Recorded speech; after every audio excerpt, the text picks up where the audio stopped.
We'll study further about microbial biocides.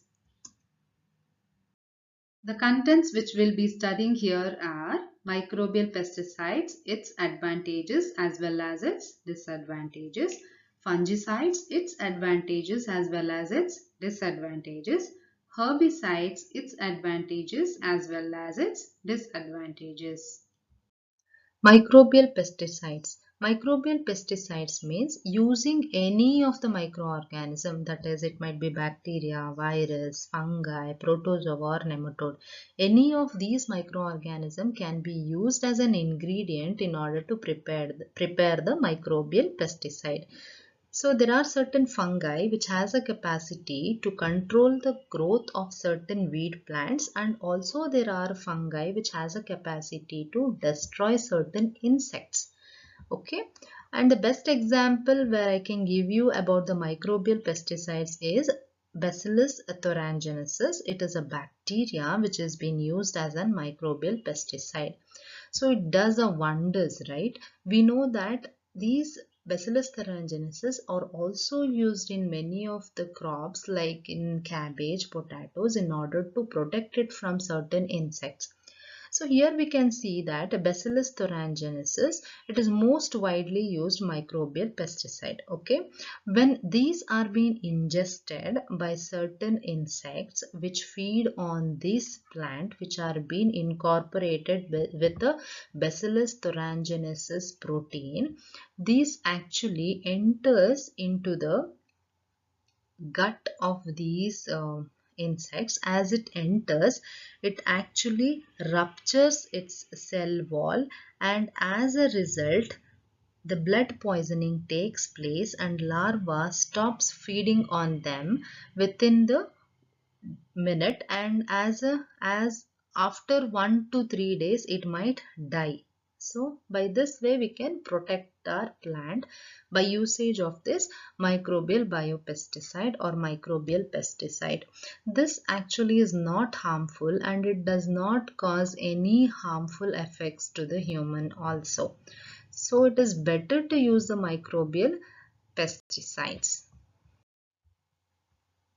So let us see the advantages as well as the disadvantages of microbial pesticides. First, we'll know the advantages of using of these microbial pesticides. They are essentially non-toxic and non-pathogenic, especially to the wildlife as well as the humans, but they are pathogenic to the microorganisms. Okay, how do you say that it is non-toxic? Means there are certain examples like bt cotton. Okay, when these are being used or handled by the humans, they are not allergic to them. Okay, they do not cause any allergies to the humans when they go through these plants. When they are planting these kinds of plants, they are not affected or they do not cause any harmful effects to them. Okay, that is one of the best example where I can say. And if the animals, if they feed on this also, it does not affect the animals, but it affects the target pest where it is being fed by that insects or the moths which feed on them, these plant, they'll be get affected by this plant. Okay, and it is very specific to a single group or a species. Like see, as I said, it affects if we take a microbial pesticides and we spray it on a plant which is affected with a fungi. If it is affected with a fungi, it affects only to the fungi. If it is again the same plant is infected with any other virus, it does not cause any distress or any effect to that virus. Okay, it actually, it is a target specific. It specifically targets only to a particular single type of insect to which it is being used. Okay, its residues are present and which are non-hazardous, means which do not cause any harmful effects to the human or as well as the environment. And this can be applied when the crop is almost ready for the harvest. For example, there is one crop plant where there is a fruits are growing in that plant. If we use this microbial pesticides 1 month before the harvest of that plant, or maybe 1 week before the harvest of that plant, then it does not affect or it does not cause any harmful effect to that plant. This is one of the advantage. And in some cases, the pathogenic microorganisms, they can become established in a pest population, means they actually get established, means they go along with the habitat of this pest, means they grow with the pest which actually infects that plant, and they control the growth of next generation pests. This is one of the best advantage of this microbial pesticides. And they enhance the root and plant growth. As there will be a growth of root as well as the plant growth, obviously there will be an increase of crop yield also. These all are the advantages of microbial pesticides. Coming on to the disadvantages of microbial pesticides. It is not toxic to humans, but it is toxic only to a specific species. As I said earlier, here in the advantage part, that if the plant is infected by virus as well as the fungus, if we spray the microbial pesticides for fungal diseases, it affects only to the fungal disease, but it does not cause any harmful to the viral disease caused to the same plant. This is one of the major disadvantage of using this microbial pesticides. Another thing is, if we expose this to any heat or ultraviolet radiation, the effect of this microbial pesticide actually reduces. It does not cause any effects. And one more disadvantage is it requires a special storage procedures, like it has to be stored where the sunlight is less. All those things have been included, so it is quite difficult for the farmers to do so. And potential market, because the storage facility has to be increased, and if it is exposed to heat and all, it's dangerous and it actually affects only to a specific species. The market or the products may be, potential market for these products are actually less when compared to that of a chemical pesticides. So fungicides, as the name itself suggests, that it is a pesticide that is actually used in order to kill or prevent the growth of fungi and their spores on plants. Okay, so used to control certain fungi that damage. Here I have given you the examples like rice blast. It has been caused by Pyrrhicularia griseae, where you can see a fire-like structures on the surface of the leaf. And rust of sorghum, it is caused by Puccinia purpurae. Here you can see the rust-like appearance. Okay, you might have seen this in a, where we can see in our houses also, in certain rods or steel things, we get this rust, right? And downy mildew of bajra, that is Sclerospora graminicola, it is an infective organism, that is a fungi that infects this bajra plant, where the floral parts, here you can see the floral parts, it has been transformed into a leaf-like structures. See, here you can see the leaf-like structures, which can be total or partial. Like sometimes in a severe infection, the total floral parts will be turned into a leaf-like structure. So these things can be avoided by the usage of fungicide. What does it do? How does it work? Means when we spray these fungicides on these plants which has been infected this fungi, they actually destroy the cell membrane of this fungi, and they interfere with the energy production of these fungal cells. As the energy production is required for them to multiply, right? These interfere with that, like glycolysis, they interrupt that, and the production of these fungal cells stops.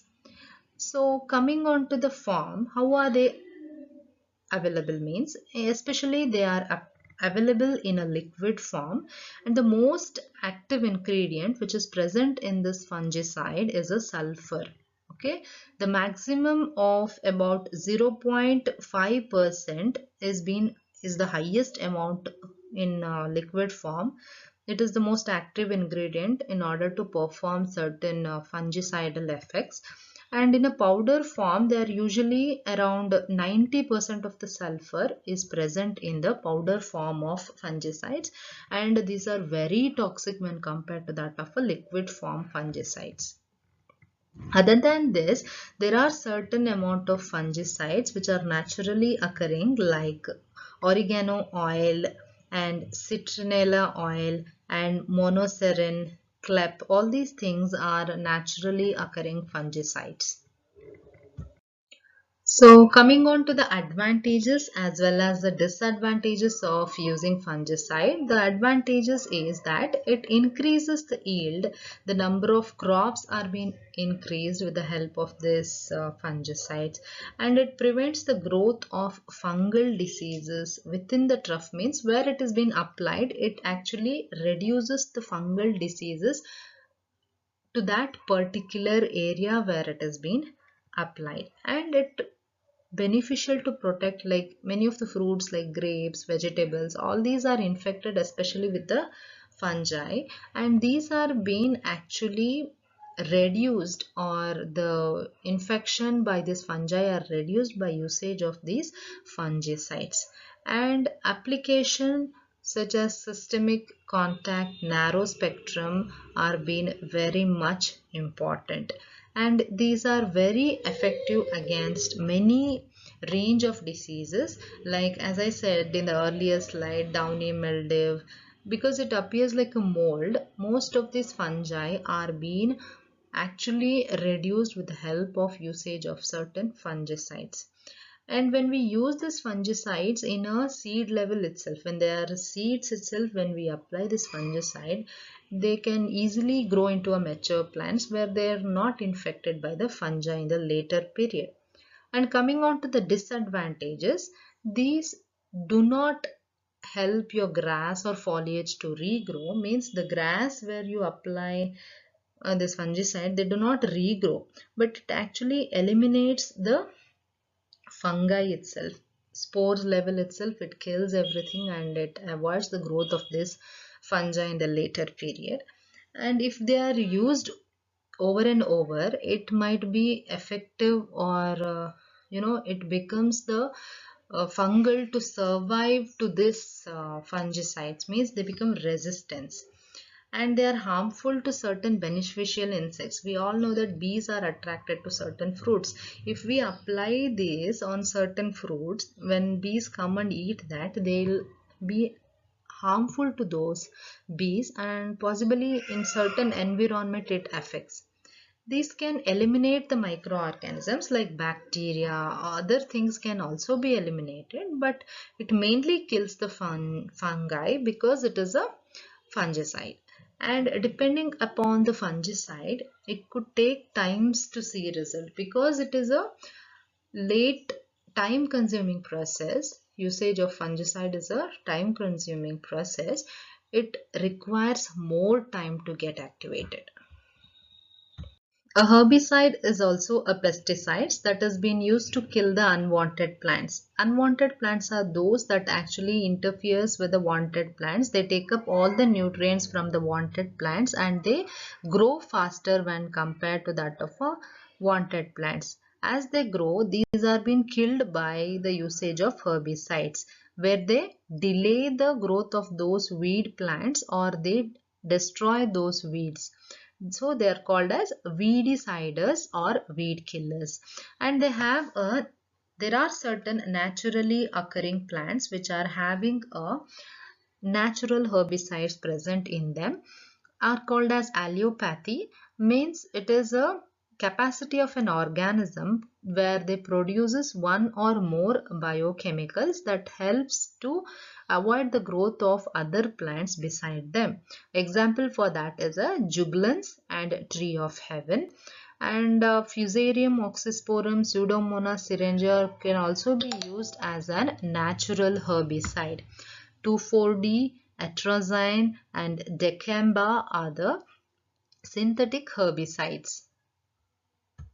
What are the advantages of using these herbicides is it saves time and effort. Means weeds are actually grown along with the wanted plants, and they take up all the nutrients, as I said.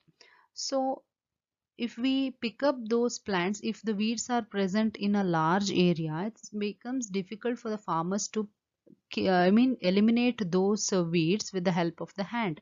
It is a time consuming. So if we spray the herbicides, that might kill the weed plants, and it is easy for the growth of the wanted plants. And more control of hard to remove plants, like see, the as I said, weed plants, they are very much stronger, that it takes up the nutrients from the required plant, and it grows faster and it grows stronger, right? It becomes difficult for farmers to remove from the root itself. By pulling it, you can't remove all the root. There might be a chances, like certain roots, they keep growing inside the soil itself, and they regrow the weed plant. So if we spray this herbicide, then from the root itself it will die, and they yield more crops, obviously. Like, how do the usage of these herbicides yield more crops? Means when these weeds die, all the nutrients and water, sunlight, everything will be obtained to the wanted plants itself, and the yield will be increased more. And coming on to the disadvantages of using herbicides is health risks. What is a health risk means?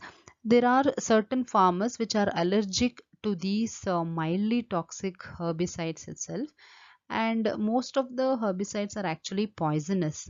Okay, it's better to use a safety gloves and goggles before using the herbicide. That is one of the disadvantages. Another disadvantage is a growing resistance. As we spray this herbicide again and again, there might be a chances that it will gain the resistance. These weeds, they have the ability to adapt to this herbicides, and they can be resistant to these herbicides, and they grow again. And coming on to the another disadvantage is the pollution. Pollution means herbicides can contaminate the soil, because when we spray these herbicides, they get into the soil, and when the rain comes, it washes away the soil, takes away the soil which is containing a herbicide, and this is eventually pollute the waterways also. And finally, when the water goes along with the flow, it obviously pollutes the wherever it goes, and the soil gets polluted because it is a chemical. So these all are the advantages as well as disadvantages of using herbicides. Hope you have understood about the microbial biocides. Thank you, students.